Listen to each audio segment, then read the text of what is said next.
ഇപ്പോൾ എല്ലാവരും എക്സാം ചൂടിലാണല്ലേ. പഠിക്കാനുള്ള മടി മാറാനും പഠിച്ചതെല്ലാം ഓർമ്മയിൽ നിൽക്കാനും എന്താണ് ചെയ്യേണ്ടതെന്ന് ചിന്തിക്കാണ് എല്ലാവരും.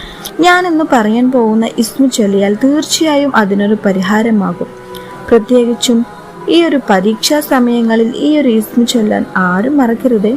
നമസ്കാരം എല്ലാവരും കൃത്യമായി പാലിക്കുകയും അള്ളാഹുവിനോട് എപ്പോഴും നമ്മൾ നമ്മുടെ ആവശ്യങ്ങൾ പറഞ്ഞ് ദുആ ചെയ്യുകയും വേണം.